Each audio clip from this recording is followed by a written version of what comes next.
What's up mga ka-technician? Nagbabalik ang DIY Pinoy Technician. Sa mga hindi pa nagsusubscribe nyo guys, subscribe na kayo. Click ang notification bell button, click nyo at like nyo rin ang mga videos. So yun guys, i-tear down natin tong compass CF EW74. Ayan siya guys. Ayan. Yan yung model number niya. So 24 volts siya. 24 volts input, syempre sa PoE. Tapos yung IP address ay 192.168.10.1. Admin guys, yung password niya is admin. Ayan. So, tagalin lang natin to guys. Yung antenna. Itong rubber cover. Ayan. Tapos dito guys, paano tatanggalin to? So, kuha lang kayo ng close range. Ayan, yung sakto lang guys ha. Pero tingin ko hindi gagana sa close range yan. So, gamitin nyo is yung ito guys, pakita ko sa inyo. Saan na yun? Nawala na. Ayun. So, ito guys, gamitin nyo ay ang long nose. Ayan guys. So, kailangan maliit lang yung dulo. Ayan guys, maliit. So ito lang yung pang ikot nyo. So mga 2 ikot lang or 3 ikot. Ayan. Ano na yan guys, maluwag.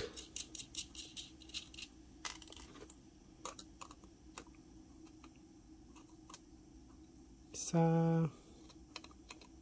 2, 3.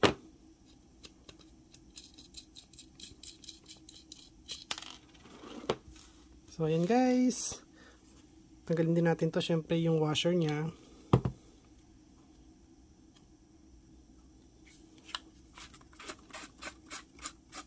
Tanggalin mo natin to. Ayan, para pwede itong ibaon guys. So, itutulok nyo siya pag ganyan guys para lumabas dito. Ayan. Tanggalin natin washer. So, tulak nyo, ano lang guys, isa-isa lang. Or unti-unti. Tapos, pagka natulak nyo na ng unti-unti, lumabas na siya ng konti, yan guys, ganyan. Ibalik nyo. Tapos, tanggalin nyo tong rubber, guys. Ayan, rubber gasket. Ayan. Antay-ano kasi ito eh.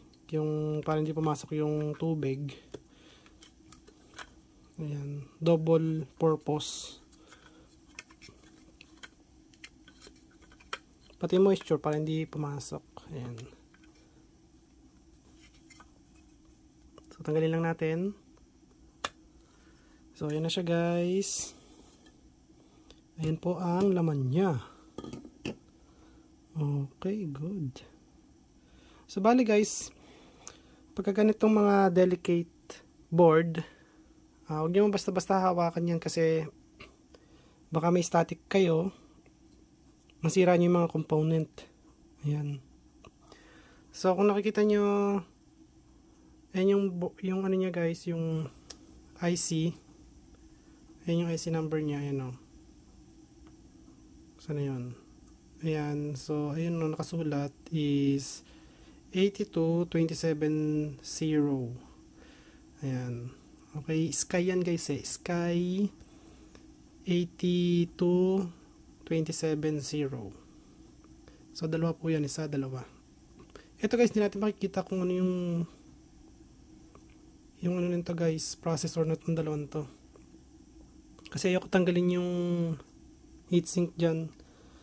Bali ang gagawin natin is magbo-voltage test tayo dito sa inductor, dito, tsaka dito. Sa likod dyan hindi na guys. Okay, dyan lang sa mga inductor tayo mag voltage test. Okay, pali ang gagawin nyo, ilalagay nyo yung ground ng tag dito, ng tester nyo, ilalagay nyo siya guys dito o kaya dito. Okay, kasi dito guys walang connection to ito eh. So dito lang, ayan, ground connection. Dito guys, ayan, dito ground connection. Tapos dito sa may square, o kaya doon sa kabila, mga ground connection yan. O kaya dito guys, dito nyo dikit. Ah, galing oh, meron pa palang ano rito oh, gasket, o-ring.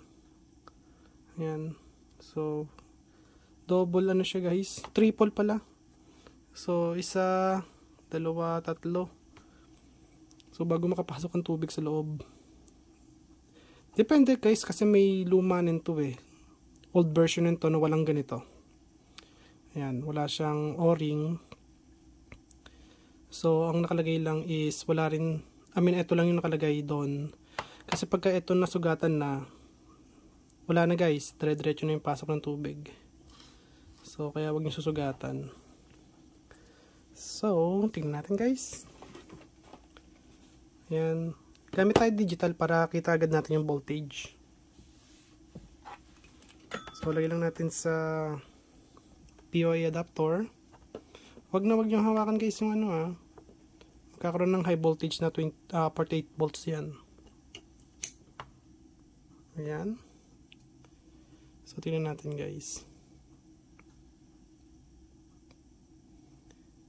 So, ayan. Kung nakita nyo, walang ilaw yung isa no.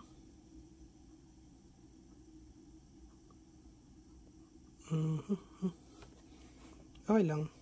Magkakaroon din yan. So, lagyan lang natin to sa DC. Ayan. So, eto, yung itim, ilalagay natin dito. Ayan guys. Diinan nyo lang guys ha. Kasi pag hindi nyo diniinan, ayan o, nakaganyan yan. So, diinan nyo. So, tingnan natin yung voltage dito guys. Dito, makakakuha kayo ng ayan, sakto 5 volts, 5.0. Siyempre sa kabila niyan, 5.0 din guys. Ayan. O, diba? So, kahit saan kayo mag-test sa dalawang paan ng inductor, ay pares lang ano yan guys, ang kakalabasan. So, dito tignan natin. And then guys, 3.3 volts dito sa inductor na to. Dito tignan natin. Ayan, 1.2 volts. Ayan. Dito guys, tingnan natin dito.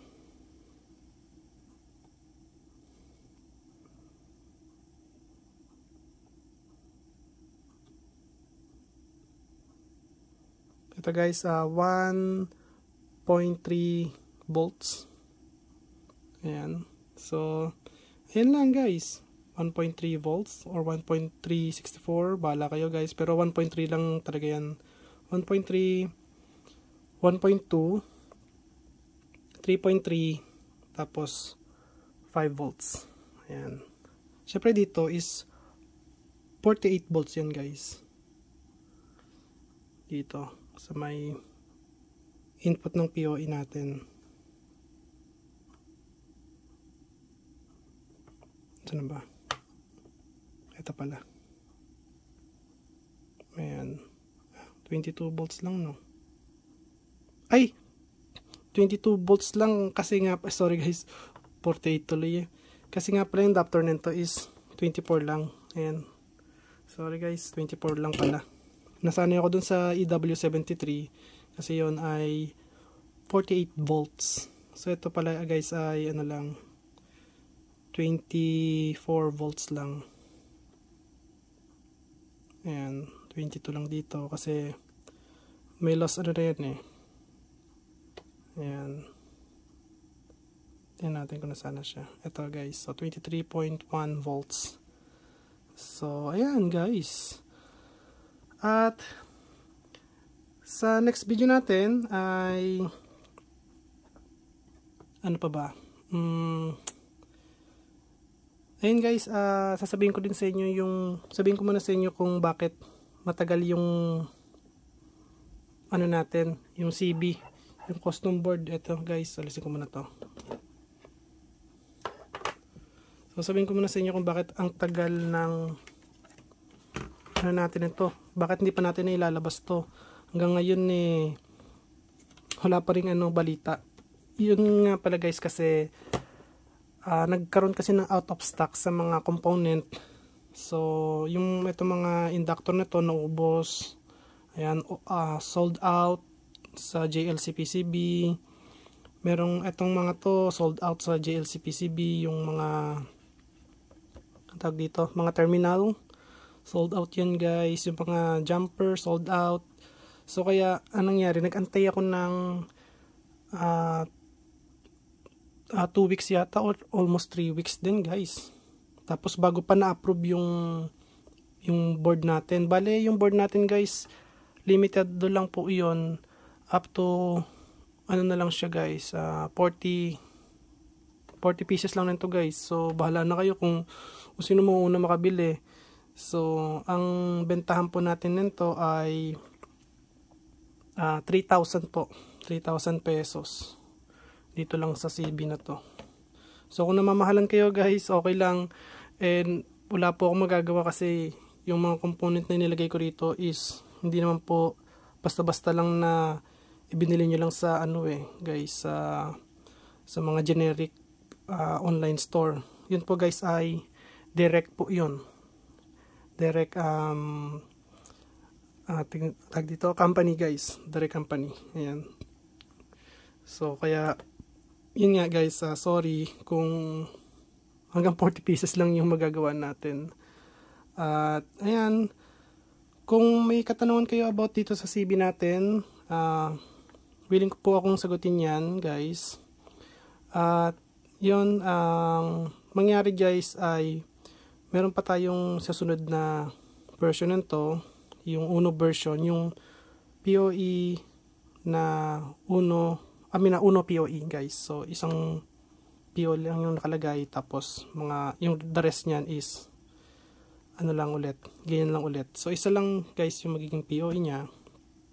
Tapos yung pagkatapos ng pagbenta na yon, so may duo POE naman, ganito pa rin pero duo na siya.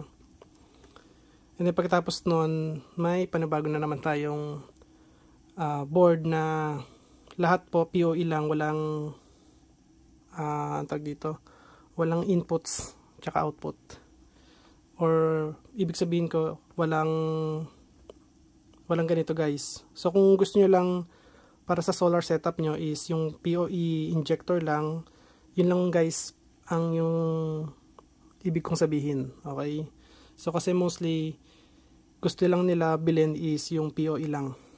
Ayan, may nagsasuggest kasi sa akin guys na POE lang, boss, pwede ba POE lang yung ibenta mo? So kung 2 POE, 1 POE, or 3 POE, 4 na POE, 5 POE na injector, ay mas okay, sabi yung ganun. So gagawin ko is, yun nga, gagawa lang ko ng POE lang guys, POE module or POE injector module, something like that guys. So ayan, at kung nagustuhan nyo ang video ko, huwag kalimutan mag-like, share, subscribe, click the notification bell button, click nyo guys, bye, peace.